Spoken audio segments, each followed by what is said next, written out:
अब देखो बाकी ऑलरेडी चैप्टर रह गया ना, जैसे जैसे बायो एनर्जेटिक्स, फिर आपका जो उसके बाद physiology of training, then body temperature regulation, then high altitude training, then physiological basis of selection and training of children, then physiological differences between men and women, athletic abilities, gender difference, female athlete triad, and last exercise and hormones. तो इसके बारे में जितना होता है मैं एक डेढ़ घंटा में मैं कोशिश करूंगा एक बार रिवाइज कराने का, क्योंकि अगले फ्राइडे में, कमिंग फ्राइडे आपका एक और एग्जाम होगा, that will be cover all this chapters जो भी फर्स्ट सेमेस्टर में, सॉरी फर्स्ट एग्जाम में जो नहीं हुआ था कवर, बाकी सारे के सारे इसमें कवर हो जाएगा। और इसमें होगा इस बार 40 क्वेश्चन देंगे, 20 क्वेश्चन का जाएगा 40 क्वेश्चन, क्योंकि हमने देखा कि 20 क्वेश्चन में हमने बहुत अच्छा आंसर दिया है। पता नहीं वो आंसर आपने किसी से पूछ के दिया है या किसी का मदद लेके वो चारों लाइफ लाइन इस्तेमाल करके दिया है कि नहीं, ये पता नहीं है। लेकिन अगर आपने सही ढंग से ये एग्जाम दिया है तो आई विल कॉन्ग्रेचुलेट यू, क्योंकि बहुत अच्छा मार्क्स मिला है सभी को, मैक्सिमम को बहुत अच्छा मार्क्स मिला है, एक दो को नहीं मिला है। तो अभी उसको मेकअप करो, 40 में अगर 40 में से 40 स्कोर करोगे ना, तो पिछले उसमें अगर 20 में से किसी ने 5 भी स्कोर किया है ये, तो दोनों मिला के 45 हो जाएगा 60 में से। फिर उस 60 को अपने 30 में कन्वर्ट करेंगे। जो इंटरनल असेसमेंट है, आपका इंटरनल असेसमेंट का मार्क्स है 30 मार्क्स है। तो अगर सोचो किसी ने अगर ये 60 में से 50 हो गया आपका, ठीक है, तो 30 में से मतलब 25 आ जाएगा उसको। तो आपने कोशिश करना है ये, अगर आप पिछले एग्जाम में एक दो का अगर किसी का अच्छा नहीं भी हुआ तो इसमें अच्छा करने का कोशिश करना है। ये definitely you can do it, अगर आप पढ़ोगे ठीक से डेफिनेटली। अभी भी कुछ दिन टाइम है, और इसको हमने फिर दोबारा अगले हफ्ते में भी मेन क्लास में आप लोगों को फिर ये रिवाइज कराऊंगा मैं। ये पूरा ये 2 दिन आपको रिवाइज ही कराएंगे हम। ये हमने कब कब रिवाइज कराएंगे, मंगलवार को जो है फर्स्ट क्लास है, मॉर्निंग क्लास में रिवाइज कराएंगे, फिर मंगलवार शाम को प्रैक्टिकल कराएंगे, फिर शुक्रवार को जो है अगले शुक्रवार को मॉर्निंग रिवाइज कराएंगे और शाम को एग्जाम ले लेंगे। तो अभी रिवीजन में देखो, फर्स्ट जो चैप्टर है दैट इज बायो एनर्जेटिक्स, जो एनर्जी सिस्टम मैंने आप लोगों को पढ़ाया था। तो उसमें आपको मेनली देखो एनर्जी सिस्टम के लिए आपने ये चीज जानना जरूरी है, एनर्जी कहाँ से आती है और वो क्या करता है। तो बहुत सारे काम करता है हमारा एनर्जी, हमारा मानव शरीर में। तो उसमें एक जो है that is the physical activity. वो कैसे होता है फिजिकल एक्टिविटी, जो काम करते हैं, तो उसके लिए फर्स्ट जो हम खाना खाते हैं, that food it has to be metabolised. उस फूड को तोड़ना है, मेटाबॉलिज्म होना है, चयापचय होना है। वो मेटाबॉलिज्म, फूड का जो मेटाबॉलिज्म होता है, तब अल्टीमेटली एटीपी प्रोडक्शन होता है। अभी फूड क्या होता है, कार्बोहाइड्रेट, प्रोटीन, फैट, उसमें से कन्वर्ट होगा। पहले कार्बोहाइड्रेट जो होगा ग्लूकोज में होगा या ग्लाइकोजन में होगा, फिर फैट जो होगा फैटी एसिड ग्लिसरॉल में होगा, फिर प्रोटीन जो होगा अमीनो एसिड में होगा। तो यही जो है glucose, glycogen, fatty acid, glycerol, amino acid, ये सब मेटाबॉलिज्म होके अल्टीमेटली एक हाई एनर्जी कंपाउंड जो एटीपी प्रोडक्शन होता है। ये एटीपी अल्टीमेटली जब टूट के एनर्जी रिलीज होती है। क्योंकि आपने देखा होगा मसल कॉन्ट्रैक्शन के दौरान, जो लास्ट फेज में मैंने दिखाया था मसल कॉन्ट्रैक्शन में, that is the energy when the ATP breaks down to ADP, inorganic phosphate and energy released। उससे ATP से एनर्जी बनती है। उस एनर्जी का सहायता से हमारा मसल कॉन्ट्रैक्शन होता है, और मसल कॉन्ट्रैक्शन से हमारा फिजिकल एक्टिविटी होता है। नाउ द क्वेश्चन इज, ये एनर्जी जो है, ये रिलीज ऑफ एनर्जी, ये एटीपी प्रोडक्शन और एटीपी जो एनर्जी देती है, ये एक एक एक्टिविटी के लिए उसका सोर्स अलग अलग होता है। अल्टीमेटली एटीपी से आता है, लेकिन एटीपी का सोर्स जो है, स्रोत कहां से आता है एटीपी, और कौन सा एनर्जी, कौन सा मेटाबॉलिज्म से आएगा, एरोबिक से आएगा, एनारोबिक से आएगा, या एटीपी सीपी सिस्टम से आएगा, या लैक्टिक एसिड सिस्टम से आएगा, वो तय होता है। आपका इंटेंसिटी कितनी है और ड्यूरेशन कितना है, मतलब कितने देर के लिए काम कर रहा है और कितना इंटेंसिटी से काम कर रहा है, वो तय करेगा कि आपको कौन सा सिस्टम से ज्यादा एनर्जी आएगा। तीनों सिस्टम से एनर्जी आते हैं, लेकिन एक सिस्टम से ज्यादा एनर्जी आती है, मेजर एनर्जी कंट्रीब्यूट करता है। वो डिपेंड करता है इंटेंसिटी एंड ड्यूरेशन का ऊपर। तो ये सब मद्देनजर रखते हुए जो होल एनर्जी सिस्टम को दो भागों में बांटा गया है। एक है एनारोबिक, जो एनर्जी मेटाबॉलिज्म ऑक्सीजन का अनुपस्थिति में होता है, और एक होता है एरोबिक, जो मेटाबॉलिज्म, जो एनर्जी सिस्टम ऑक्सीजन का उपस्थिति में होता है। फिर ये एनारोबिक को भी और दो भागों में बांटा गया है। एक है एटीपी सीपी सिस्टम और एक है एनारोबिक ग्लाइकोलाइसिस, यानी कि उसका एक और नाम है that is lactic acid system. इसका भी और भी तरह तरह का नाम है, जैसे एटीपी सीपी सिस्टम को फॉस्फेजेन सिस्टम के नाम से जाना जाता है। देन एटीपी सीपी सिस्टम को आपको एनारोबिक लैक्टिक सिस्टम का नाम से जाना जाता है। फिर ये एरोबिक ग्लाइकोलाइसिस को एनारोबिक लैक्टिक सिस्टम से जाना जाता है और लैक्टिक एसिड सिस्टम से जाना जाता है। तो ये है तीन एनर्जी सिस्टम जो मेन हमारा बॉडी में चलता है एनर्जी देने के लिए। अब ये जो है कौन सा एक्टिविटी के लिए हाई इंटेंसिटी एक्टिविटी जो है, जैसे देखिए जो एक्टिविटी अप टू 12 सेकंड के लिए जो एक्टिविटी जो है उसके लिए मैक्सिमम एनर्जी आपको आता है एटीपी सीपी सिस्टम से, इसी का दूसरा नाम है ये सब। फिर ये ड्यूरेशन आगे थोड़ा सा बढ़ रहा है, जैसे अगर 30 सेकंड से लेके 1 मिनट तक जो हाई इंटेंसिटी एक्टिविटी है उसके लिए ज्यादा से ज्यादा energy, the major energy, maximum energy आते हैं एनारोबिक ग्लाइकोलाइसिस यानी कि एनारोबिक लैक्टिक एसिड या लैक्टिक एसिड सिस्टम से आते हैं। और 2 मिनट या उससे ज्यादा समय के लिए जो एक्टिविटी कर रहा है उस टाइप का एक्टिविटी के लिए ज्यादा से ज्यादा एनर्जी आपका एरोबिक सिस्टम से आती है। नाउ इसका ऊपर देखो क्या क्वेश्चन हो सकता है, आप ही बता सकते हो क्या क्वेश्चन हो सकता है। जैसे कि आपको एग्जांपल दिया गया कि 100 मीटर इवेंट में, एथलेटिक्स में 100 मीटर इवेंट, उसमें ज्यादा से ज्यादा एनर्जी कौन सा सिस्टम से आता है। For 100 metre event in athletics, 100 metre all out event in athletics, which is the major energy source, which of the following is the major energy source। उसके लिए आपको ऑप्शन दिया जाएगा ATP-CP system, anaerobic glycolysis, aerobic system, या all of the above या none of the above.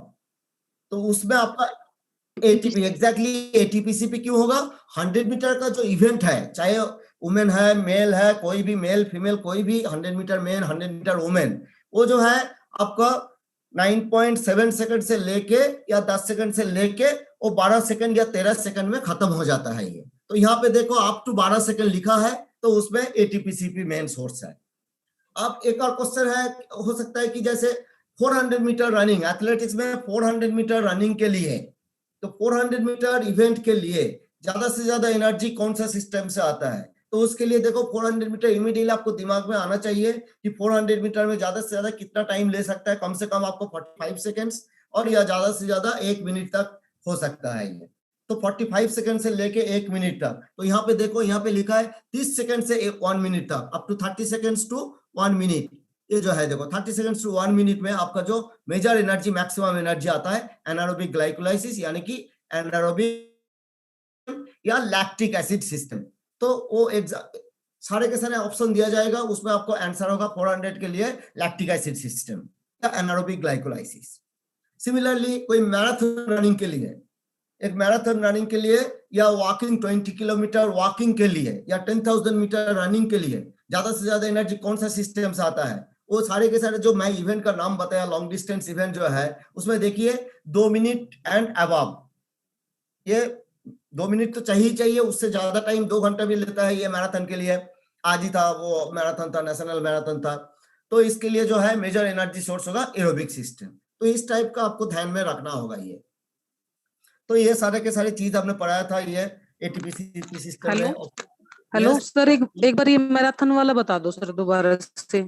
ये देखो marathon वाला जो है ना, हमने लिखा है देखो एक्टिविटी लास्टिंग 2 मिनट से अब 2 मिनट से ज्यादा। जैसे आप एग्जांपल ले लो, 1500 मीटर रनिंग ले लो, या अपने इसका ले लो 3000 मीटर स्टीपल चेस ले लो, 5000 मीटर रनिंग ले लो, फिर 10,000 मीटर रनिंग ले लो। ये सब 2 मिनट से ज्यादा है इसका इंटेंसिटी, इनका जो ड्यूरेशन।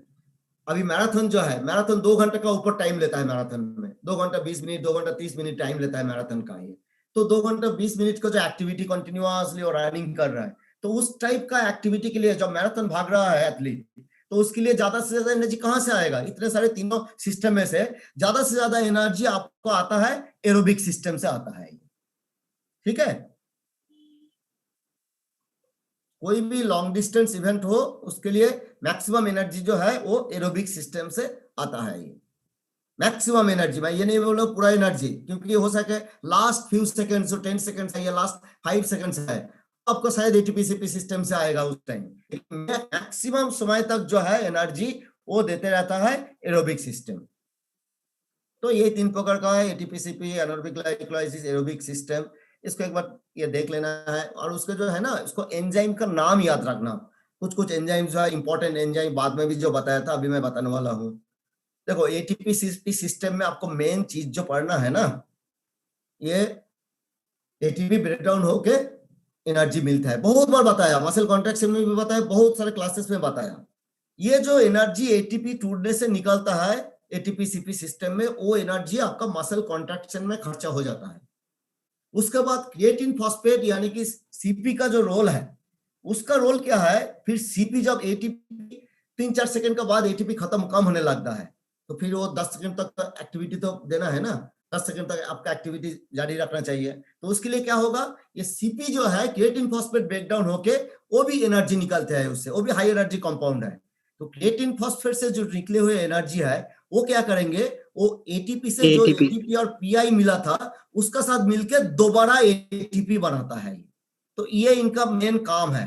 तो आपको 2 लाइन में ये सिस्टम आप बता सकते हो कि the role of ATP CP system, sorry, role of ATP in ATP CP system, मतलब एटीपी-सीपी सिस्टम में एटीपी का भूमिका है कि मसल कॉन्ट्रैक्शन के लिए ऊर्जा प्रदान करना, और क्रिएटिन फॉस्फेट का जो भूमिका है एटीपी-सीपी सिस्टम में, क्रिएटिन फॉस्फेट का जो भूमिका है या सीपी का जो भूमिका है वो है एडीपी और पीआई को दोनों को साथ मिला के दोबारा एटीपी बनाने का काम करता है। ये 2 लाइन में आप एटीपी-सीपी सिस्टम बता सकते हो। फिर इसका फुल फॉर्म याद रखना, एटीपी का फुल फॉर्म है एडिनोसिन ट्राइफॉस्फेट, सीपी का फुल फॉर्म है क्रिएटिन फॉस्फेट या फॉस्फोक्रिएटिन, एक ही है। ये देखो only 10 second CP available, 10 second तक ये सीपी अवेलेबल है। उसके बाद जब आगे होगा फिर क्या होगा, फिर आपका एनारोबिक ग्लाइकोलाइसिस से एटीपी आते रहेगा, लेकिन up to 12 seconds activity maximum energy आपका आएगा, मोर देन 90% एनर्जी आपका आएगा एटीपी-सीपी सिस्टम से। फिर नेक्स्ट आता है एनारोबिक ग्लाइकोलाइसिस यानी कि lactic acid system.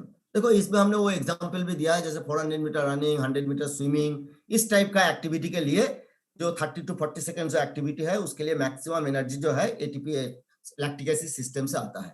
Lactic acid system यानी कि इसका एक और नाम है एनारोबिक ग्लाइकोलाइसिस। तो एनारोबिक ग्लाइकोलाइसिस का परिभाषा क्या है? ब्रेकडाउन ऑफ ग्लूकोज और ग्लाइकोजन टू लैक्टिक एसिड। उसमें एक चीज ऐड कर सकते हो, इन एब्सेंस ऑफ ऑक्सीजन, मतलब ऑक्सीजन का अनुपस्थिति में ग्लूकोज या ग्लाइकोजन जब टूट के लैक्टिक एसिड बनाता है तो उसी प्रक्रिया को एनारोबिक ग्लाइकोलाइसिस या लैक्टिक एसिड सिस्टम कहलाता है। और एक है and product of anaerobic glycolysis. अब देखो यहाँ पे डेफिनेशन में ही लिखा है ये ब्रेकडाउन ऑफ ग्लूकोज और ग्लाइकोजन टू लैक्टिक एसिड। इसका मतलब लैक्टिक एसिड जो है वो है लैक्टिक एसिड सिस्टम या एनारोबिक ग्लाइकोलाइसिस का आखिरी उत्पाद, and product. So and product of anaerobic glycolysis is lactic acid, मतलब एनारोबिक ग्लाइकोलाइसिस का आखिरी उत्पाद है लैक्टिक एसिड। तो उसमें which of the following is end product of anaerobic glycolysis? उपका आपको दिया जाएगा lactic acid, nitric acid, hydrochloric acid, phosphoric acid, carbonic acid, ऐसे दिया जाएगा। तो उसका आपका आंसर होगा क्या? Lactic acid. समझ में आ रहा है कि नहीं? Yes sir. Yes sir. And lactic acid का साथ साथ हाइड्रोजन आयन ऑल्सो रिलीज्ड। जब भी लैक्टिक एसिड जितना बनेगा हाइड्रोजन आयन भी, लास्ट एग्जाम में क्वेश्चन भी दिया था, that is lactic acid is directly related to hydrogen ion accumulation, sodium ion accumulation, potassium ion accumulation. तो इसमें आपको सबको पता है लैक्टिक एसिड जितना ज्यादा प्रोडक्शन होगा, जितना ज्यादा हमारा बॉडी में एक्यूमुलेट होगा, साथ साथ उतना ज्यादा हाइड्रोजन आयन भी एक्यूमुलेट होता रहेगा, क्योंकि हाइड्रोजन आयन जो है वो लैक्टिक एसिड से ही आता है। ये देखिए जैसे ग्लूकोज या ग्लाइकोजाइड से लैक्टिक एसिड बन रहा है, लेकिन ये शॉर्टकट है। मैक्स मेजर जो है ये देखिए, ये स्टेप बाय स्टेप, इसमें एक जो एंजाइम इंपॉर्टेंट है, ये बहुत जगह में आपने पढ़ा होगा कि fructose 1,6 phosphate to fructose 1,6 diphosphate, this is very important step. इसमें जो एंजाइम का जरूरत होता है फॉस्फोफ्रुक्टोकाइनेज एक्टिविटी। ये हाइड्रोजन आयन जो ज्यादा प्रोडक्शन होता है ना, लैक्टिक एसिड जो मेन जो कैल्प्रिट क्यों बोलता है हाइड्रोजन आयन को, क्योंकि लैक्टिक एसिड से जो हाइड्रोजन आयन बनता है वो क्या करता है, ये फॉस्फोफ्रुक्टोकाइनेज एक्टिविटी को कम कर देता है। It inhibits the phosphofructokinase activity. So इनमें से कौन सा आयन फॉस्फोफ्रुक्टोकाइनेज एक्टिविटी को कम कर देता है? Hydrogen ion, sodium ion, potassium ion, calcium ion. तो उसमें आंसर होगा हाइड्रोजन आयन। या तो और भी एक क्वेश्चन हो सकता है, इससे देखो, जो फ्रुक्टोज 6 फॉस्फेट से फ्रुक्टोज 1,6 डाइफॉस्फेट में कन्वर्ट होने के लिए कौन सा एंजाइम काम में आता है? उसमें आपको दिया जाएगा हेक्सोकाइनेज दिया जाएगा, आइसोमरेज दिया जाएगा, एल्डोलेज दिया जाएगा, फॉस्फोफ्रुक्टोकाइनेज दिया जाएगा। तो आपका आंसर होगा फॉस्फोफ्रुक्टोकाइनेज। तो ये फॉस्फोफ्रुक्टोकाइनेज एक्टिविटी बहुत सारे जगह में आपको काम आएगा। ये जैसे फीमेल में ग्लाइकोलाइटिक एक्टिविटी मेल से थोड़ा कम होता है ये। तो क्यों? क्योंकि उसका फॉस्फोफ्रुक्टोकाइनेज एक्टिविटी कम रहता है। इवन बच्चों में ग्लाइकोलाइटिक एक्टिविटी कम रहता है, बच्चों में लैक्टिक एसिड प्रोडक्शन कम होता है। ये फीमेल में लैक्टिक एसिड प्रोडक्शन मेल से कम होता है। क्यों? क्योंकि ये जो this is the main example, एक तो है एड्रेनालिन नॉरएड्रेनालिन का इफेक्ट है, साथ में आपको ये फॉस्फोफ्रुक्टोकाइनेज एक्टिविटी भी है। ये इसका ऊपर भी डिपेंड करता है आपको ग्लाइकोलाइसिस से, एनारोबिक ग्लाइकोलाइसिस से कितनी मात्रा में लैक्टिक एसिड प्रोडक्शन हो सकता है। तो ऐसे करके एक दो एंजाइम जो है इंपॉर्टेंट एंजाइम का नाम याद रखना, तो फॉस्फोफ्रुक्टोकाइनेज एंजाइम याद रखना। फिर एरोबिक सिस्टम में क्या है, जैसे देखिए long distance activity like long distance running, then long distance swimming, long distance cycling. आपका कबड्डी में जो कंटिन्यूअसली गेम हो रहा है, जो आपका जो डिफेंडिंग का टाइम, ये मैक्सिमम एनर्जी आता है उस टाइम एरोबिक सिस्टम से आता है ये। तो इसके लिए एरोबिक सिस्टम होता है, एरोबिक मेटाबॉलिज्म जो है that is take place in presence of oxygen, मतलब ऑक्सीजन का उपस्थिति में होता है। तो ज्यादा से ज्यादा बहुत ज्यादा मात्रा में ऑक्सीजन चाहिए। और एरोबिक मेटाबॉलिज्म में क्या क्या है, एरोबिक ग्लाइकोलाइसिस, मतलब उसमें लैक्टिक एसिड नहीं बनेगा, ग्लूकोज या ग्लाइकोजन से पाइरुविक एसिड बनेगा। फिर पाइरुविक एसिड क्या करेगा, pyruvic acid will enter into the mitochondria. ये ग्लाइकोलाइसिस जो है माइटोकॉन्ड्रिया का बाहर होता है। माइटोकॉन्ड्रिया कोशिका का ऊर्जा घर कहता है, powerhouse of the cell. तो ये माइटोकॉन्ड्रिया का अंदर पाइरुविक एसिड घुसेगा। फिर उसके बाद फर्दर जो साइक्लिकल ऑर्डर में जो मेटाबॉलिज्म होगा उसको बोलता है क्रेब्स साइकिल।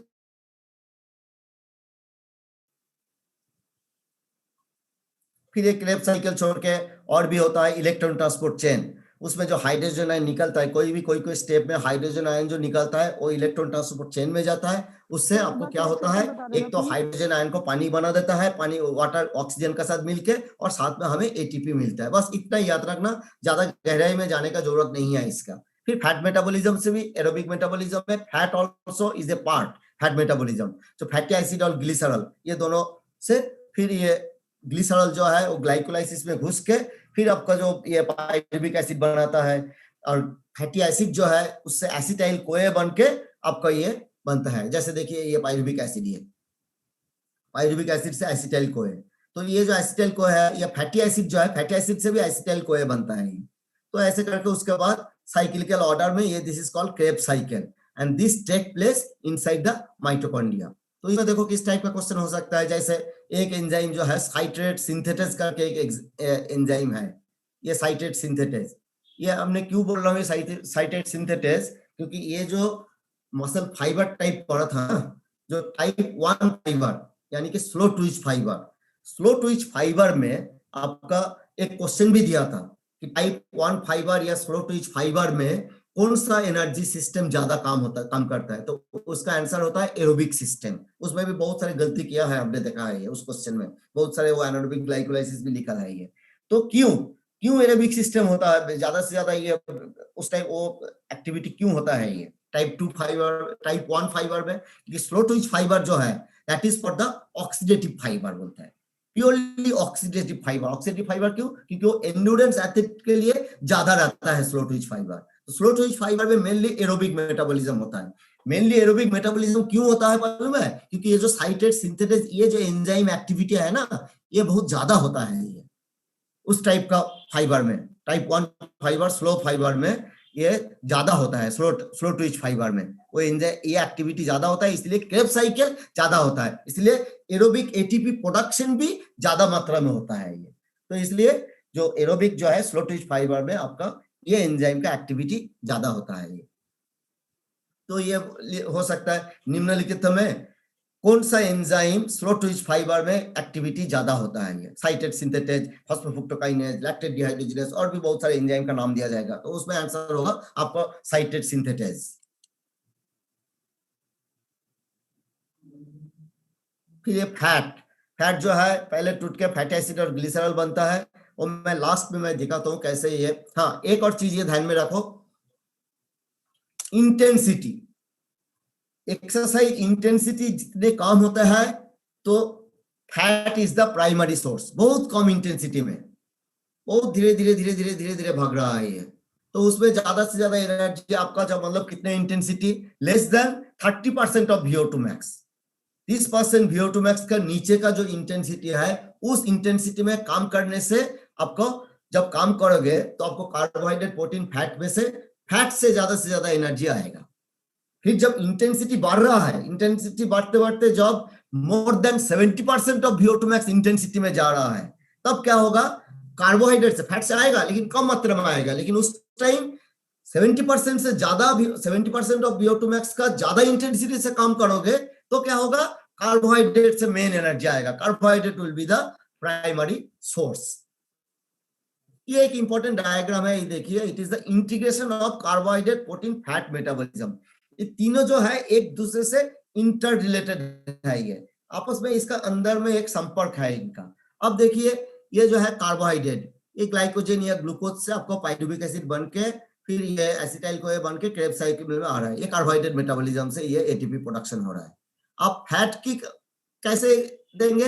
फैट जो है that is another name is triglyceride. Fat को बोलता है ट्राइग्लिसराइड, मतलब एक ग्लिसरॉल मॉलिक्यूल के साथ 3 फैटी एसिड अटैच होता है, 1 2 3, तो 3 फैटी एसिड अटैच होता है ग्लिसरॉल के साथ, इसलिए बोलता है ट्राइग्लिसराइड, वही है फैट। तो वो टूट के देखो क्या होता है, एक होता है ग्लिसरॉल और एक होता है फैटी एसिड। ग्लिसरॉल क्या होगा? फॉस्फोग्लिसराइड में कन्वर्ट होके फिर ग्लाइकोलाइसिस का रास्ता ले लेगा ये। फैटी एसिड क्या होगा? एसिटाइल में कन्वर्ट होके फिर क्रेब्स साइकिल में घुस जाएगा। प्रोटीन से कैसे एनर्जी आता है? प्रोटीन अमीनो एसिड में कन्वर्ट होगा, क्योंकि protein is the combination of amino acid. बहुत सारे अमीनो एसिड इकट्ठा होके प्रोटीन बनाता है। फिर प्रोटीन का जब मेटाबॉलिज्म होता है, प्रोटीन जब टूटता है तो उससे अमीनो एसिड बनता है। तो अमीनो एसिड जो है बहुत सारा तरह का 21 टाइप ऑफ 21 प्रकार का अमीनो एसिड है। तो उसमें से एक अमीनो एसिड जो है वो अमीनो एसिड आपको पाइरुविक एसिड में, जैसे एलानिन एक अमीनो एसिड, वो पाइरुविक एसिड में कन्वर्ट हो जाता है, फिर ये क्रेब्स साइकिल में आ जाता है। कुछ अमीनो एसिड है alpha ketoglutaric acid, sorry glutamic acid, वो क्या होता है? अल्फा कीटोग्लूटारिक एसिड में कन्वर्ट होता है, वो एक इंटरमीडिएट है क्रेब्स साइकिल का। फिर ऐसे करके प्रोटीन से वो प्रोटीन जो है वो अमीनो एसिड वो घुस जाता है क्रेब्स साइकिल में। तो यह integration of carbohydrate, protein and fat metabolism. तो यह डिफरेंट पोर्स में कितना परसेंटेज ये आता है, ये सब आपका पास है, ये पीपीटी सब दिया गया है आपको, ये उससे एक बार देख लीजिए। तो लैक्टिक एसिड और इसका इंपॉर्टेंस क्या है, तो ये भी बताया था। लैक्टिक एसिड का जो नाम है ये, और इसमें से जो है लैक्टिक एसिड जो प्रोडक्शन होता है एनारोबिक ग्लाइकोलाइसिस से प्रोडक्शन होता है। तो लैक्टिक एसिड जितने ज्यादा प्रोडक्शन होगा, हाइड्रोजन आयन भी उतना ज्यादा होगा। फिर हाइड्रोजन आयन क्या करेगा?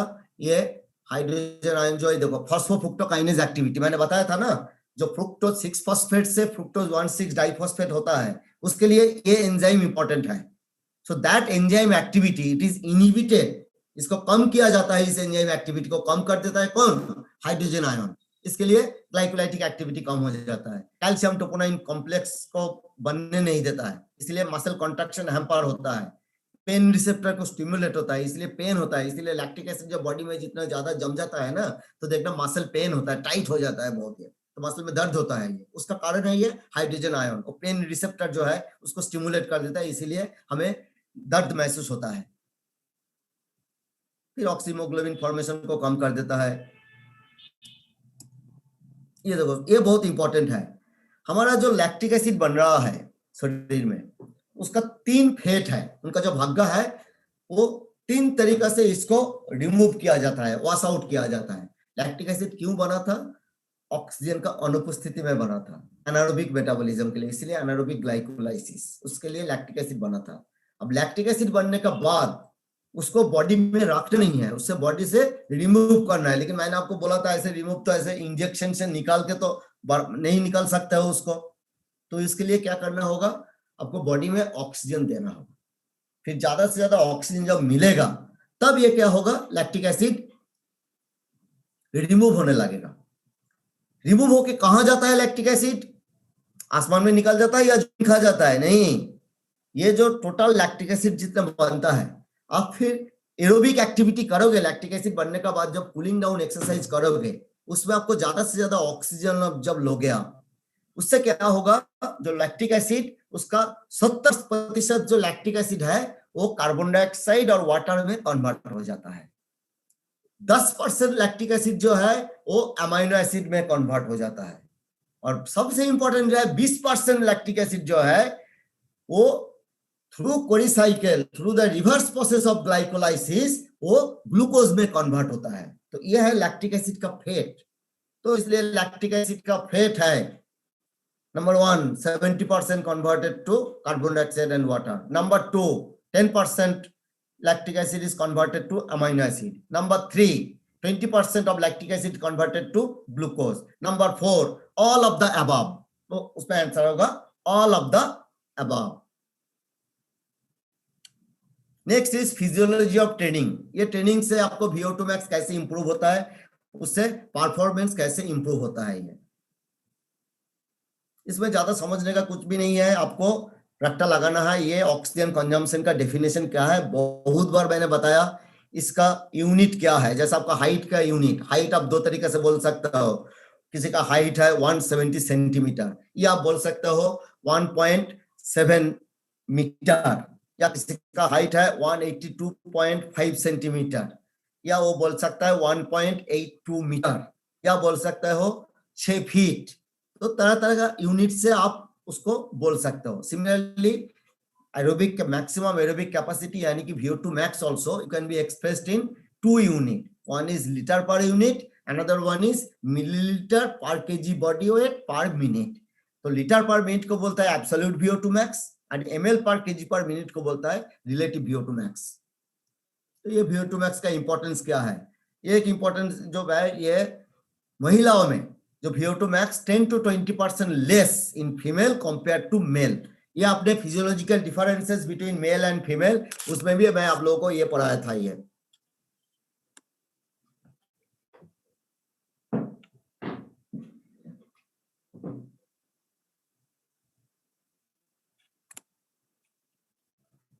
ये है डिफरेंट स्पोर्ट्स एंड गेम्स में VO2 max की मात्रा कितना होता है, कितना रेंज।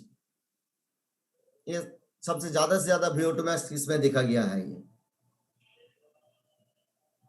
ये मेथड्स ऑफ मेजरमेंट, ये आपको प्रैक्टिकल में कराएंगे। ये VO2 max को कैसे मेजर किया जाता है, जैसे 20 metre multi indirect method, direct method. Direct method क्या है, फेस मास्क लगा के एनालाइजर है, ऑटो एनालाइजर से, ऑक्सीजन गैस एनालाइजर से डायरेक्ट मेजरमेंट लेबोरेटरी में किया जाता है, या फील्ड में भी डायरेक्ट पोर्टेबल गैस एनालाइजर लगा के वो हमको प्रैक्टिकल करा के हम वीडियो बना रहे हैं अभी आपका प्रैक्टिकल के लिए, अगले इसके लिए उसको हम दिखाएंगे।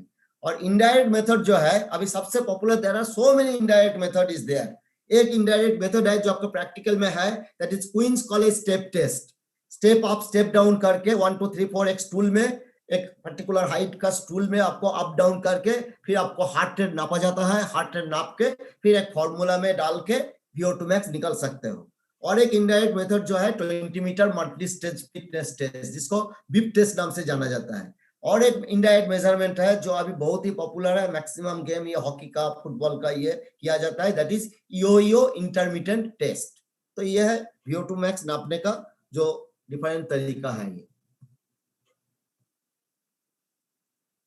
तो ये है, ये देखिए गैस एनालाइजर है, इसको हम प्रैक्टिकली हमने जो वीडियो करके आप लोगों को दिखाएंगे ये कैसे करके ये डायरेक्ट मेथड में नापा जाता है। ये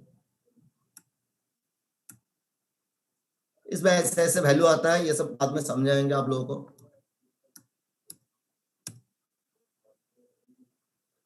किस किस फैक्टर के ऊपर डिपेंड करता है ये VO2 max, और VO2 max कौन सा फैक्टर इन्फ्लुएंस करता है? हेरिडिटी। कुछ जो हमारा VO2 max वो जन्म से तैयार होता है कि इतना VO2 max, जो 67% ऑफ VO2 max वो जेनेटिकली डिटरमिन्ड। फिर ट्रेनिंग से VO2 max इंप्रूव होता है, आपको 0 to 40% ट्रेनिंग से VO2 max इंप्रूव होता है। एज बढ़ने का साथ साथ एक पर्टिकुलर एज तक आपको VO2 max बढ़ता है। जेंडर अभी भी बताया, महिलाओं में VO2 max पुरुषों का मुकाबले कम होता है। बॉडी कंपोजिशन, जिसका बॉडी फैट ज्यादा है उनका VO2 max कम होगा। ये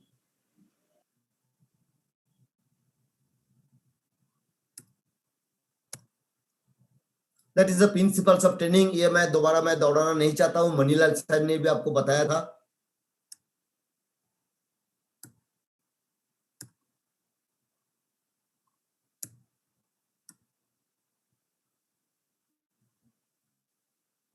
ये भी आप लोगों को पहले ही बताया था। स्ट्रोक वॉल्यूम जो है वो बढ़ता है किस लिए? Increase in plasma volume, increase in venous return, increase in ventricular volume, then decrease in arterial constriction, increase in maximal blood flow. So these are the reasons that stroke volume increased, VO2 max increased, stroke volume increased.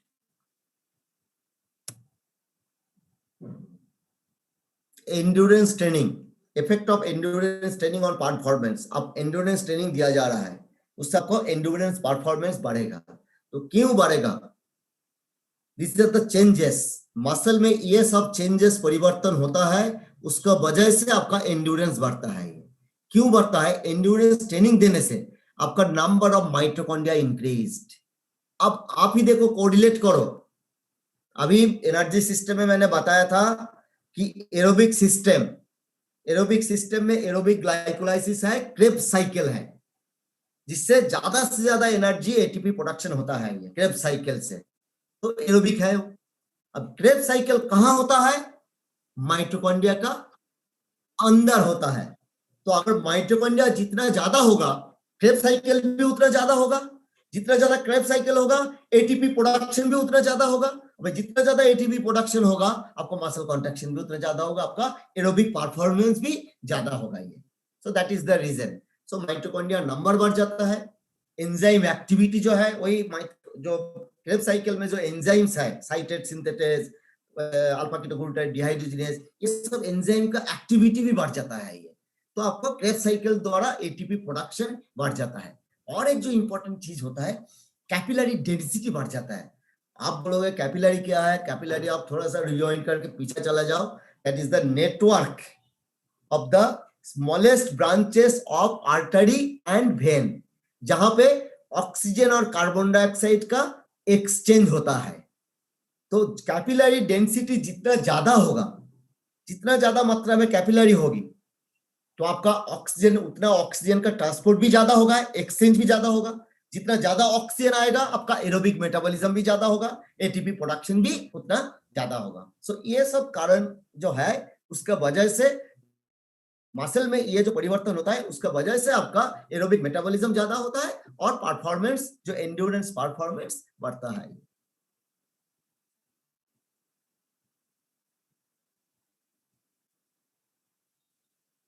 आप लोग बता देना जब थक जाओगे, मैं बंद कर दूंगा।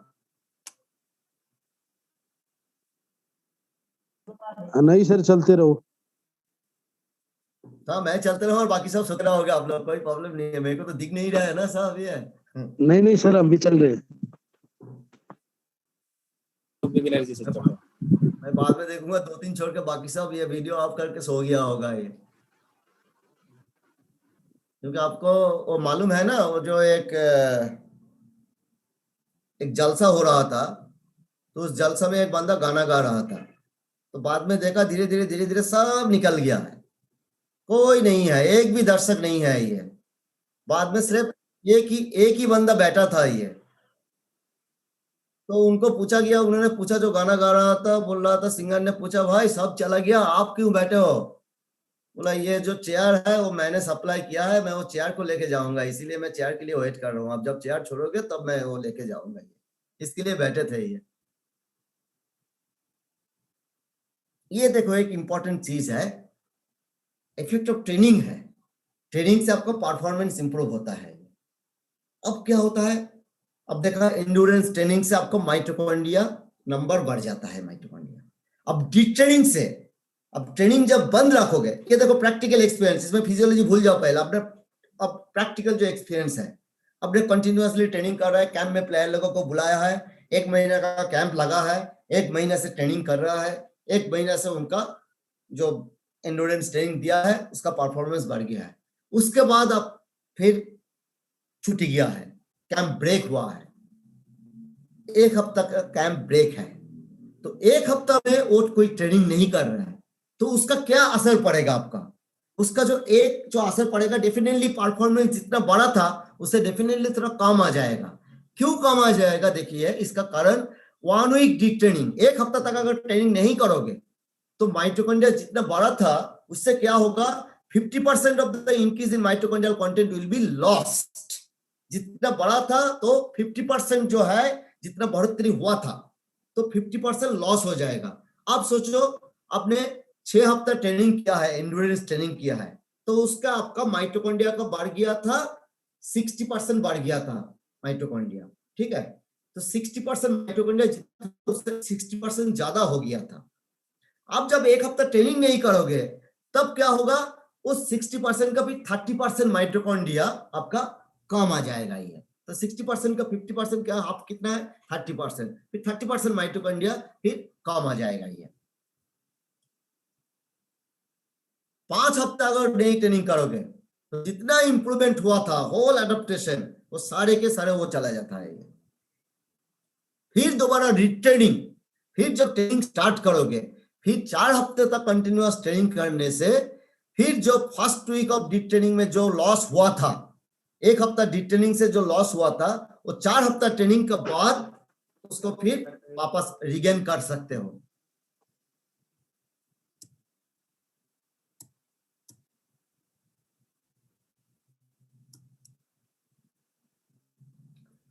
नाउ बॉडी टेम्परेचर रेगुलेशन,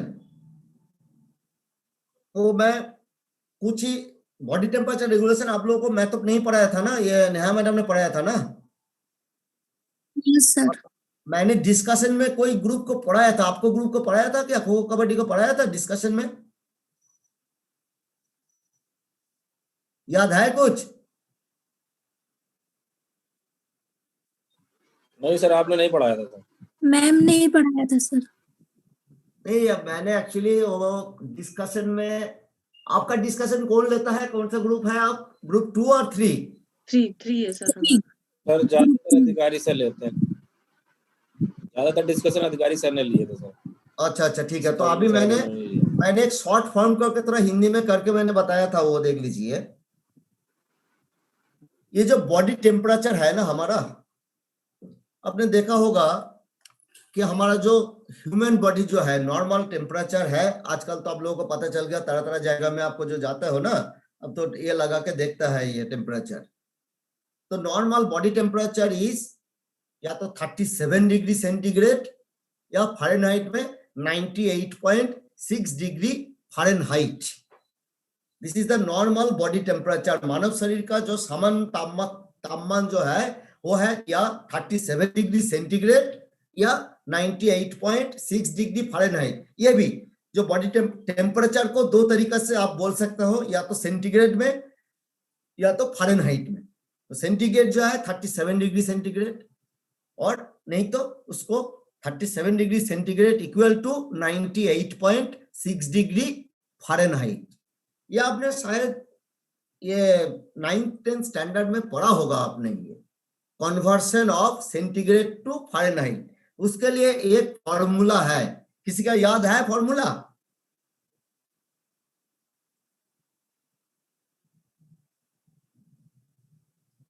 जो एम्पियर वाला है, याद है? No sir. देखो वो आप कहीं भी बुक में देखना है, C/5 इक्वल टू F-32/9। ये है formula, C/5 equal to F-32/9। उसमें आप सेंटीग्रेड में कुछ भी वैल्यू बैठाओ, उसके बाद कैलकुलेट करो, आपको फ़ारेनहाइट आ जाएगा। या तो फ़ारेनहाइट में एक वैल्यू 98.6 बैठाओ, फिर कैलकुलेट करोगे, फिर देखना सेंटीग्रेड आ जाएगा, 37 आ जाएगा। C/5 equal to F-32/9। कभी कभी क्विज में क्वेश्चन आता है, at what temperature both centigrade and Fahrenheit will be equal. देखो मैंने क्या बोला, 37 degree centigrade equal to 98.6 degree Fahrenheit. तो ऐसे करते करते एक टेम्परेचर है जिसमें बोथ आर इक्वल, सेंटीग्रेड में भी जितना है, फ़ारेनहाइट में भी उतना है। याद है? किसी को बोल सकता है क्या?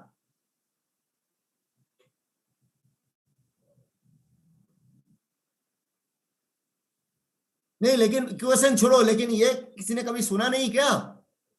अब देखो आप लोग इतना ईमानदार हो ना, अगर कोई होगा तो फटक से अपना वो गूगल में देख के ये बता सकता है, लेकिन कोई गूगल भी नहीं देख रहा है। ये वो है -40 डिग्री।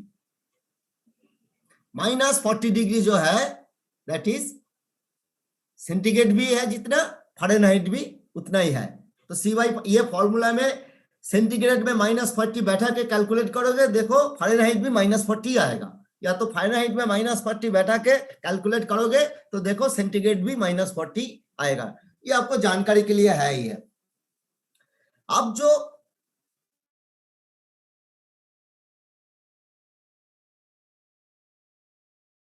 वातावरण में अभी देखो गर्मी बढ़ रहा है, धीरे धीरे आपका जो वातावरण का टेम्परेचर अगर अपने मान लो 50 डिग्री सेंटीग्रेड चला गया, 50 डिग्री सेंटीग्रेड चला गया, हमें गर्मी लगेगा। लेकिन अगर बॉडी टेम्परेचर नापोगे तो देखोगे उतना ही 37 डिग्री रहता है।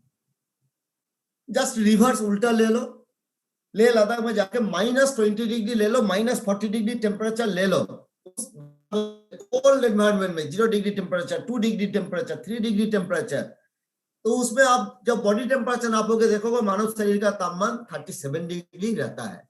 इसका मतलब हमारा बॉडी में ऐसे कुछ सिस्टम है, कुछ मैकेनिज्म है, कुछ प्रक्रिया है, कुछ पद्धतियां है जिसका जरिए से हमारा बॉडी टेम्परेचर नॉर्मल रहता है। तो उसके लिए जो प्रोसेस है हीट ट्रांसफर, ताप का विनिमय होता है, एक चीज से दूसरे चीज में हीट ट्रांसफर होता है। ये तो हीट ट्रांसफर के द्वारा हम या तो हीट लॉस कर सकता है या हीट गेन कर सकता है। हीट लॉस कब करोगे? गर्मी का मौसम में हमें हीट लॉस करने का जरूरत होता है, मतलब बॉडी से ताप को निकालना है। और सर्दियों का मौसम में हमें हीट गेन करना है, हीट गेन करना है, और साथ साथ या बॉडी का जो अंदर का हीट है उसको बाहर नहीं निकाला जाता है। ये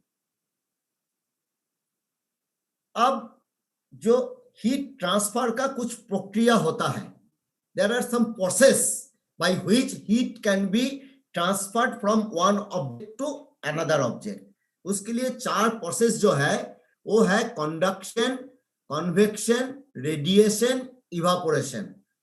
कंडक्शन का मतलब है शायद संचालन या संवहन, ये दोनों का मीनिंग है। कंडक्शन का मतलब किसी को पता है? संचालन या संवहन? संवहन सर। और कन्वेक्शन संचालन। संचालन। ओके, संवहन, संचालन, रेडिएशन जो है विकिरण, एंड इवापोरेशन जो है बाष्पीकरण। तो ये 4 प्रोसेस है heat transfer, process of heat transfer.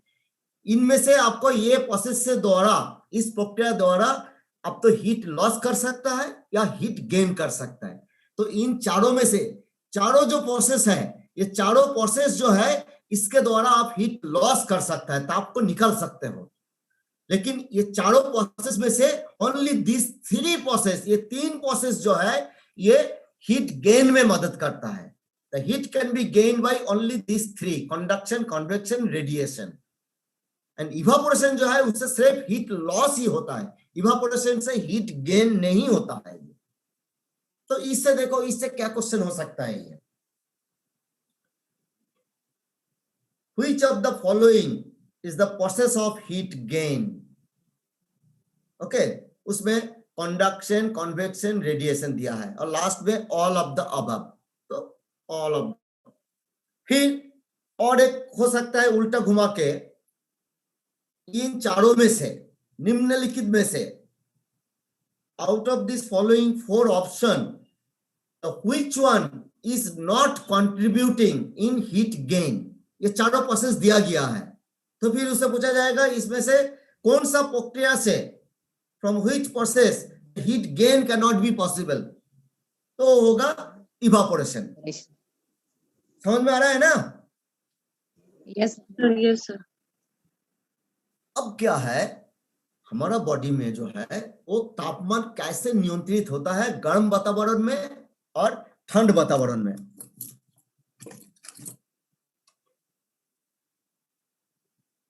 देखो, गर्म वातावरण में क्या होता है, हमारा बॉडी में कुछ शारीरिक परिवर्तन होता है।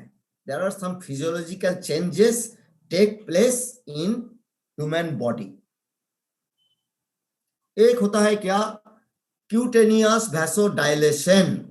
ये क्यूटेनियस जो वर्ड है ना, that means it is related to skin. मैंने उस दिन बता रहा था रेनल, रेनल का मतलब किडनी रिलेटेड, कार्डियक मतलब related to heart, pulmonary related to lungs, hepatic related to liver, ऐसे cutaneous related to skin. Cutaneous vasodilation आप लिख सकते हो, इसमें क्या है, गर्म वातावरण में हमारा जो त्वचा का जो ब्लड वेसल्स है, रक्त वाहिका जो है, रक्त नालिका जो है, वो डायलेट हो जाता है और उससे सरफेस एरिया बढ़ जाता है। उससे आपका हीट लॉस ज्यादा होता है, हीट डिसिपेशन ज्यादा होता है। वो कैसे, मैं आपको समझाता हूँ, जस्ट 1 मिनट दीजिए, मैं एक चीज दिखाता हूँ आपको। दिख रहा है फ्लास्क और ये कप? Yes sir. ये गर्म पानी मैंने ये कप में डाल दिया है, एक कप। अभी मैं इसको पी नहीं सकता हूँ, ये गर्म पानी जो है ये, क्योंकि बहुत गर्म है, इसको ठंड होने के लिए वेट करना पड़ता है। लेकिन मेरे पास टाइम नहीं है, आप लोगों को पढ़ाना है, ये मेरे को जल्दी जल्दी पीना है। तो उसके लिए हम क्या करेंगे, उतना ही जो है गर्म पानी, देखो सिमिलर, ये 2 कप में मैंने 2 कप गर्म पानी इक्वल वॉल्यूम का मैंने रख दिया है, ठीक है। तो इसमें मेरे को ये पीना है, 1 कप पीना है, लेकिन अभी और कुछ सेकंड में ये पीना है, ये मेरे को जल्दी जल्दी जाना है। तो आप भी जैसे सुबह जब क्लास में जाओगे,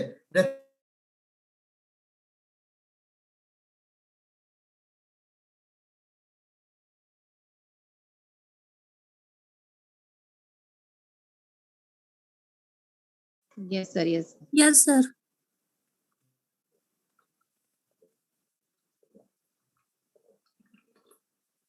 देखो वो ठंडा हो गया और मैंने पी लिया, लेकिन अभी भी ये कप में जो है अभी भी गर्म है। अब मैंने इससे 1 घूंट से नहीं पी सकता।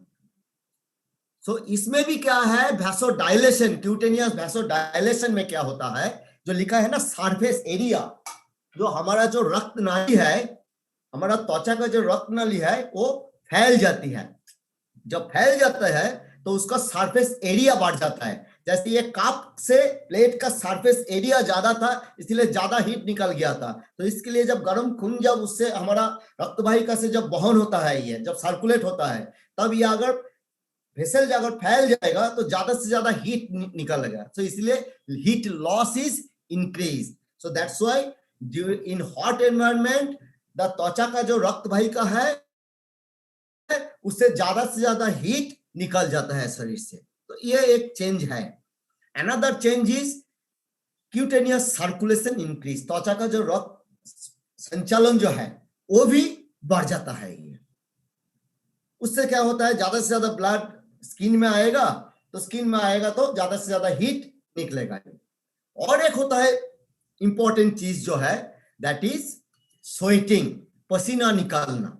ये पसीना निकलने से ज्यादा हीट जो है, almost 80% heat loss in hot environment, it is contributed bye sweating. मतलब पसीना निकलने द्वारा ज्यादा से ज्यादा जो हीट लॉस, पसीना निकल जाने से हमारा हीट लॉस होता है, ताप निकल जाता है, उसके लिए हमारा बॉडी टेम्परेचर मेंटेन होता है इन हॉट एनवायरनमेंट में। तो ये तीन चीजें जो है, ये these are the physiological changes, शारीरिक परिवर्तन गर्म वातावरण में।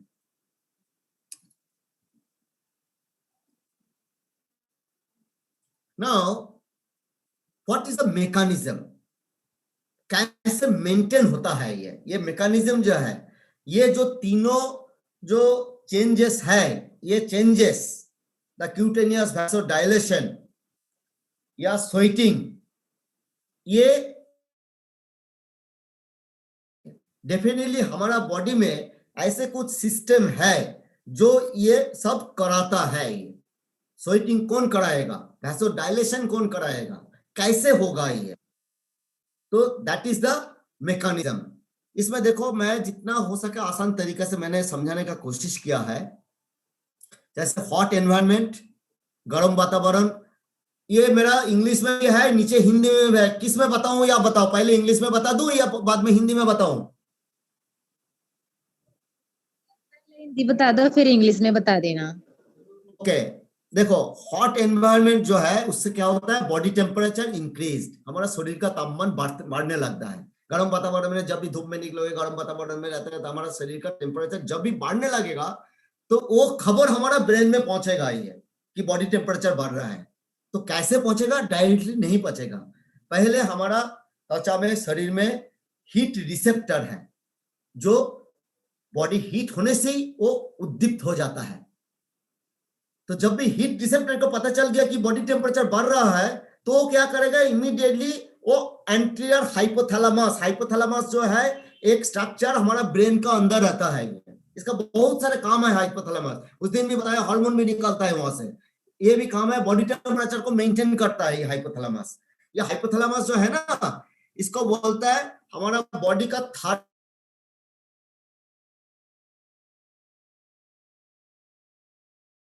देखते हो रेफ्रिजरेटर, फ्रिज, सभी का घर में फ्रिज तो है ना, में थर्मोस्टेट रहता है। उसमें क्या काम है, हमने फ्रिज को एक पर्टिकुलर टेम्परेचर में सेट करके रखता है। तो फिर आप देखा, फ्रिज में गूं करके आवाज होता है, फिर आवाज होते होते सब कट करके आवाज आता है, उसके बाद वो आवाज बंद हो जाती है। तो इसका मतलब जिस टेम्परेचर में हमने सेट करके रखा था, जब भी उसी टेम्परेचर में पहुंच जाता है, तब ये ऑटो काट होता है। आजकल का फ्रिज में ये है, ऑटो काट सिस्टम है।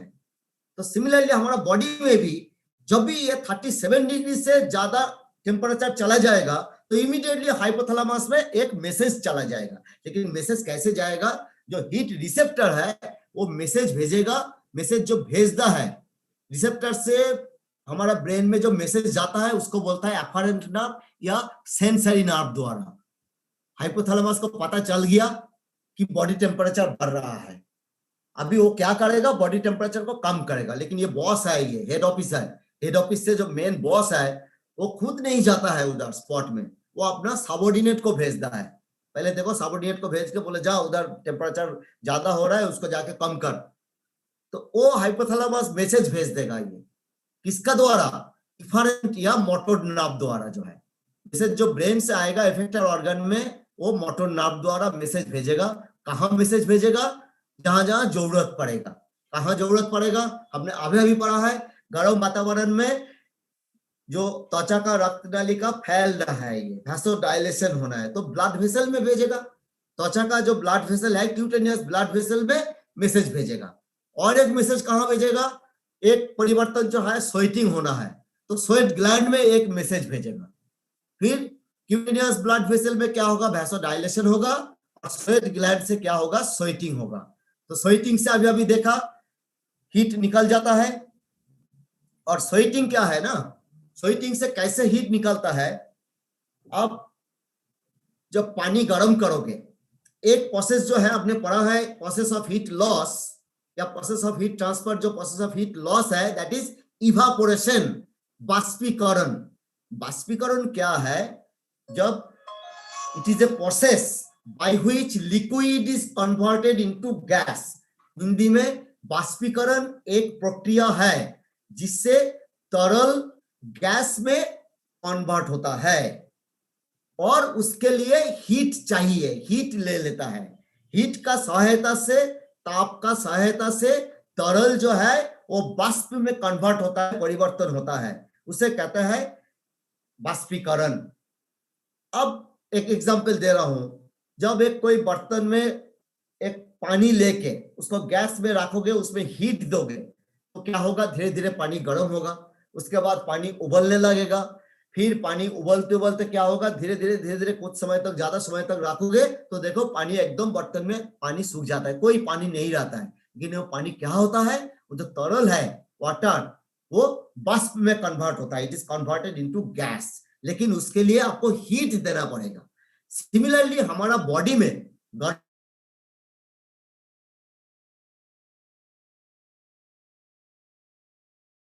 नहीं है, वो धीरे धीरे बाष्प में कन्वर्ट होता है, लेकिन वो बाष्प में, तरल को बाष्प में कन्वर्ट, परिवर्तन होने के लिए the conversion of liquid to gas, the heat is required. तो पसीने को बाष्पीकरण होने के लिए जो हीट चाहिए, वो हीट हमारा बॉडी से ले लेता है, वो ताप बॉडी से लेके उससे फिर जो स्वेटिंग जो है वो बाष्प हो जाता है, बाष्पीकरण हो जाता है, उससे हीट लॉस होता है। सो ये स्वेटिंग और वैसोडाइलेशन से हीट लॉस बढ़ जाता है, उससे बॉडी टेम्परेचर मेंटेन होता है। अब देखो गर्म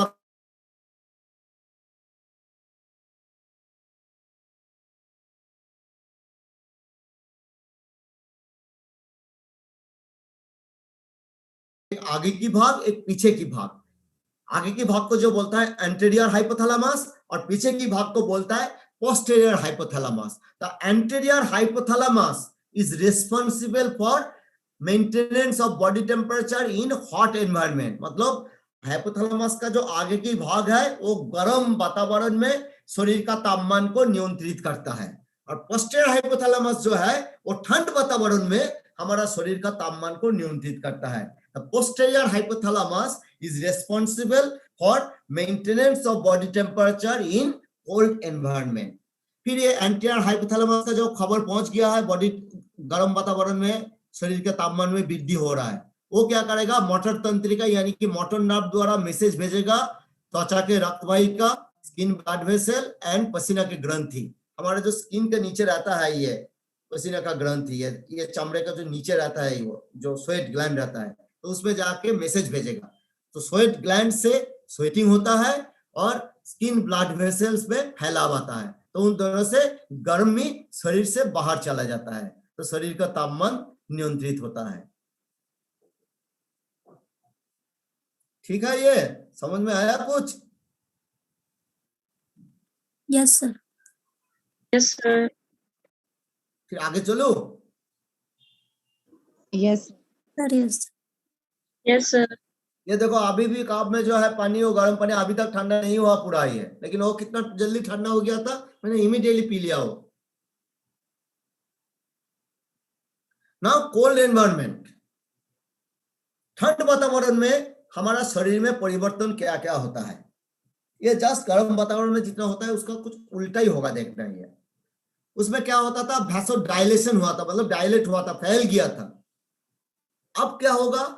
जो क्यूटेनियस वेसल जो है, स्किन ब्लड वेसल, वो संकुचित हो जाती है, मतलब वैसो कॉन्स्ट्रिक्शन, कॉन्ट्रैक्शन हो जाता है, ये कॉन्स्ट्रिक्शन हो जाता है, संकुचित हो जाता है ये। फिर संकुचित हो जाने से क्या होता है? फैल जाने से ज्यादा हीट निकलता है, संकुचित होने से कम हीट निकलेगा, तो इसलिए it prevent the heat loss, ये ताप को निकालने में रोकता है। नेक्स्ट है blood supply to the skin vessel decreased. गर्म वातावरण में बढ़ गया था ब्लड सर्कुलेशन, स्किन त्वचा का जो रक्त परिसंचार है वो बढ़ गया था, लेकिन ठंड वातावरण में त्वचा का जो रक्त परिसंचार है वो कम हो जाता है। वहां पे स्वेटिंग हुआ था गर्म वातावरण में, लेकिन ठंड वातावरण में क्या होगा? हार्मोन निकलेगा कुछ, और वो भी हार्मोन कौन सा hormone? Adrenaline, noradrenaline and thyroxine. ये अभी आप लोगों को हाल ही में पढ़ाया मैंने, कल या परसों, ये फ्राइडे को मैंने पढ़ाया था आप लोगों को। एड्रेनालिन नॉरएड्रेनालिन कहां से निकलता है? एड्रिनल ग्लैंड से। थायरॉक्सिन जो है वो कहां से निकलेगा? थायराइड ग्लैंड से। थायराइड ग्लैंड से थायरॉक्सिन, और एड्रेनालिन नॉरएड्रेनालिन जो है वो निकलता है एड्रिनल ग्लैंड से। तो ये थायरॉक्सिन और एड्रेनालिन जो हार्मोन है, ये क्या काम करता है? ये हमारा मेटाबॉलिज्म को बढ़ा देता है। उसमें भी देखने एक फंक्शन में लिखा है, it increase the metabolic rate. तो मेटाबॉलिज्म को बढ़ा देता है ये एड्रेनालिन, नॉरएड्रेनालिन, थायरॉक्सिन, ये सब मेटाबॉलिज्म को बढ़ा देता है। और हमारा मेटाबॉलिज्म जितना ज्यादा होगा तो मेटाबॉलिज्म से आपका हीट प्रोडक्शन भी उतना ज्यादा होगा। देखना, इसलिए आपने देखा होगा वो सर्दी का मौसम में थोड़ा भूख ज्यादा लगता है कि नहीं? Yes sir. हाँ, आप बोलोगे अरे सर Yes. सर्दी का मौसम क्या है, हमें गर्मी का मौसम में भी भूख ज्यादा लगता है ये। लेकिन कंपेयर टू हॉट एनवायरनमेंट, आपको ठंड वातावरण में आपका जो भूख ज्यादा लगता है, इसलिए मेटाबॉलिक रेट, मेटाबॉलिज्म ज्यादा होता है ये। तो जितना ज्यादा मेटाबॉलिज्म होगा उतना ज्यादा हीट प्रोडक्शन होगा। या तो हीट प्रोडक्शन हमारा शरीर में ज्यादा करना है, और साथ साथ शरीर से जो हीट को निकालने से रोकना है, उससे हमारा बॉडी टेम्परेचर ठंड वातावरण में नियंत्रित होता है। क्योंकि जब भी ठंड वातावरण में क्या होता है ना, बॉडी टेम्परेचर कम होने लगता है, फिर वो मैसेज चला जाएगा, वही सेम मैकेनिज्म आपको दिखा होगा। फिर वो मैसेज चला जाता है पोस्टीरियर हाइपोथैलेमस में। फिर पोस्टीरियर हाइपोथैलेमस क्या करेगा? ये जगह में मैसेज भेजेगा, स्किन ब्लड वेसल में भेजेगा, देन और एक जगह में भेजेगा मैसेज, जो सिवरिंग का मतलब मालूम है ना? कपकपाहट, कंपन, बॉडी का कंपन होता है ये। तो जब कंपन होता है, ये कंपन आपको अनजाने में हो जाता है, शुरू हो जाता है कंपन। जब आप 3 डिग्री 2 डिग्री टेम्परेचर में ऑटोमेटिकली जब बाहर आओगे ठंड वातावरण में 3 डिग्री टेम्परेचर में, तो ऑटोमेटिकली आपका शरीर कांपने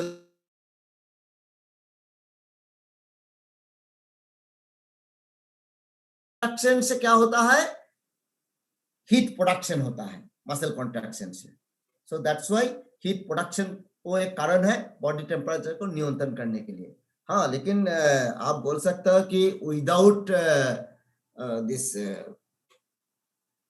cold environment also sometimes that shivering starts, कंपन होता है।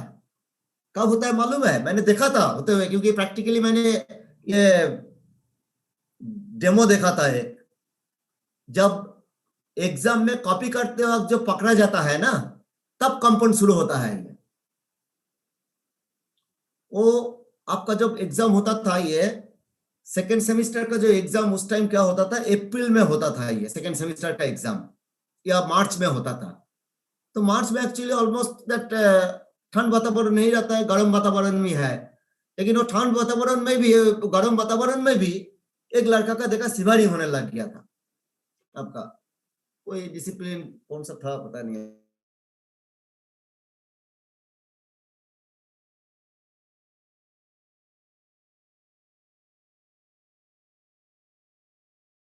जब लेने के लिए जब झुका ना, उनका जेब से सारे के सारे चीट निकल आ गया, सब पूरा गिर पड़ा हुआ।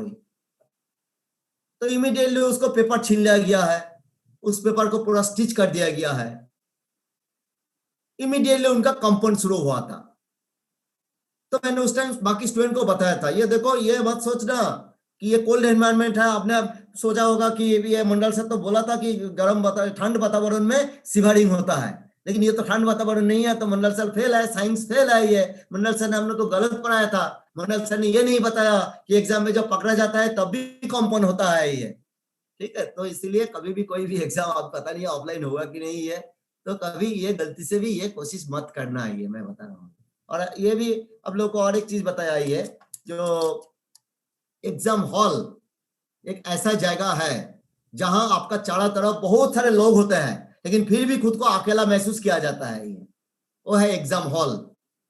कभी कभी क्वेश्चन आता है, देखना क्विज में क्वेश्चन आता है, वो कौन सा जगह है जहां आपका चारों तरफ इतने सारे लोग होने का बावजूद भी खुद को अकेला पाया जाता है? वो है एग्जाम हॉल।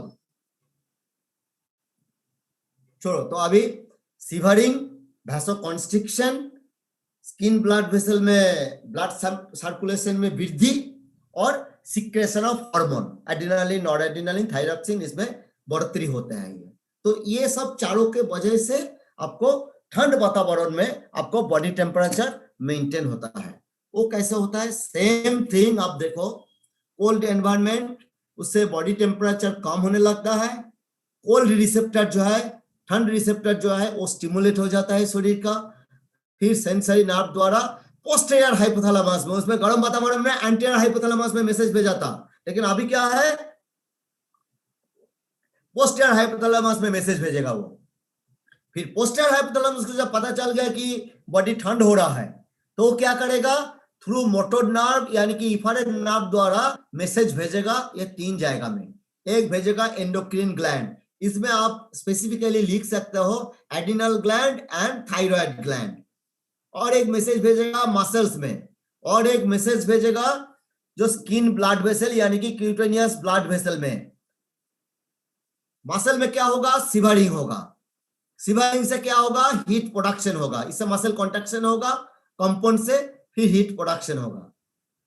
एंडोक्राइन ग्लैंड में क्या होगा, सिक्रेशन ऑफ हार्मोन इंक्रीज, इसमें सिक्रेशन ऑफ हार्मोन का जाएगा आप स्पेसिफिकली लिख सकते हो, यहाँ पे adrenaline, adrenal gland and thyroxine gland लिख के यहाँ पे adrenaline, noradrenaline and thyroxine increase, then increase metabolic heat production, उससे मेटाबॉलिज्म बढ़ जाता है, मेटाबॉलिक हीट प्रोडक्शन बढ़ जाता है। फिर वैसोकॉन्स्ट्रिक्शन जो ब्लड वेसल में भेजता है, उससे वैसोकॉन्स्ट्रिक्शन होता है, संकुचित हो जाता है ब्लड वेसल्स, रक्तवाही का संकुचित होने से आपका इट प्रिवेंट द हीट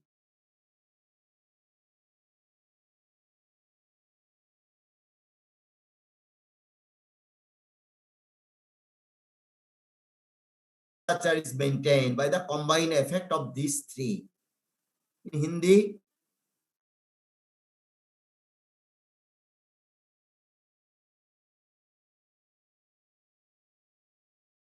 में रक्तवाहिका का संकुचन होगा, मांस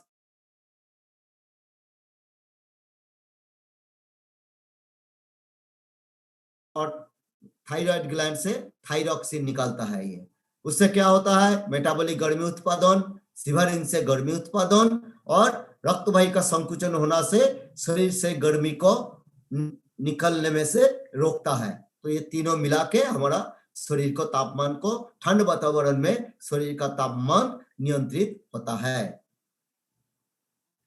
ठीक है,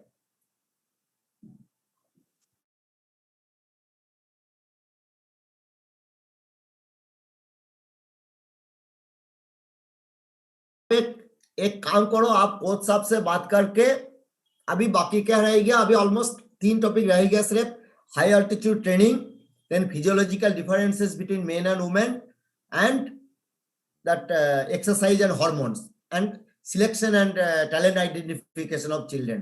तो ये 4 टॉपिक जो है, ये ज्यादा टाइम नहीं लगेगा, 1 घंटा में हो जाएगा। या तो आप देखो सेम चीज और एक बार आपको मौका मिल जाएगा, आपको मंगलवार को क्लास में भी मैंने वही चीज फिर दोहराएगा, मैंने same thing I will repeat, लेकिन शायद मंगलवार में, अभी मैं 1.5 घंटा लगा ये बताने में, शायद मंगलवार में 1 घंटे में उससे थोड़ा कम ही बताऊंगा, लेकिन और एक बार रिपीट हो जाएगा आपको। ये मंगलवार भी होगा, शुक्रवार भी होगा, लेकिन इन बिटवीन अगर आपका कोई फ्री टाइम मिले तो आप टाइम सेट करके आप कोच साहब से बात करके, एलोन कोई बात नहीं करेगा, सिर्फ कोच साहब से बात करो, या मैं भी रमेश सर से बात कर लूंगा। देखता हूँ किसी दिन शाम का टाइम जब फ्री रहोगे आप लोग, जब क्लास सब खत्म हो जाएगा, शाम का टाइम एक कॉमन टाइम देख के बाकी जो पोर्शन है वो पोर्शन हम डिस्कस कर सकते हैं। ये अच्छा, हाई अल्टीट्यूड ट्रेनिंग डिस्कस किया था आप लोगों के साथ, मैंने एक कोई ग्रुप के साथ मैंने डिस्कस किया था, वो तांबी साहब ने लिया था ना क्लास हाई अल्टीट्यूड का।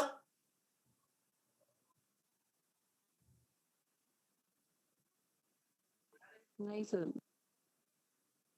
ग्रुप 3 का आप नहीं किया सर आपने?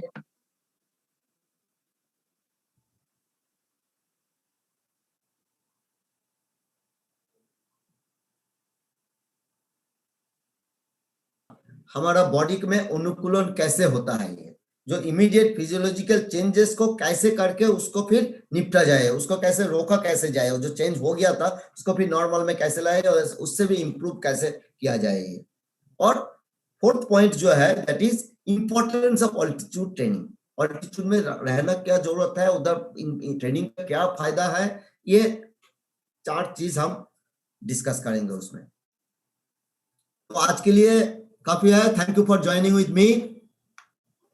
Thank Thank you, sir. Thank you, sir. much, sir.